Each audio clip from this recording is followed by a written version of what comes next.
So my question is, going back to your writing process, how, because the world of writing is so, it's a world, it's so open. Where do you start from? How do you feel overwhelmed? Like, is there something specifically that you do? And that, I guess that goes to like advice for somebody who is not a writer but wants to be a writer, or, you know. I think the first thing would be, don't think about things of this sort. Don't think about how overwhelming it is. Because then you'll just spend your time thinking about how overwhelming it is. Seriously. And in general, I teach creative writing, and often what I say to my students is two things. You need to read everything, right? Read widely and write. It sounds quite silly, but often people will say, I want to write. And then I say, well, write.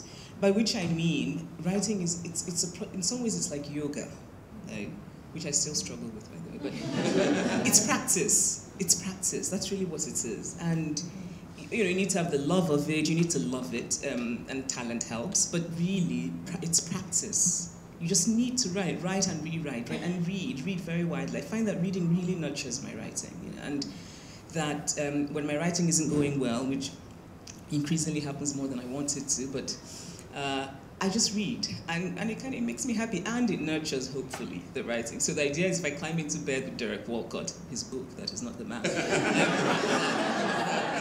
that I might wake up the next morning and feel like writing. So really, I don't sit down and think, I'm not very existential about I don't sit down and think about how vast it is and all of that. It is vast, and I think it's good that it's vast. I think, the idea that, but I also believe that if you love it and that you have a story, I think stories matter in the sense that you can't say to yourself, well, somebody's done it before, so I can't. Because you can bring something new to it. Every story has been told, right, already, but we can always retell them and bring something new to them. So I really don't spend my time thinking about how overwhelming it is, that literature is vast. I just hope that I can sit down at my computer and write a page I'm happy with.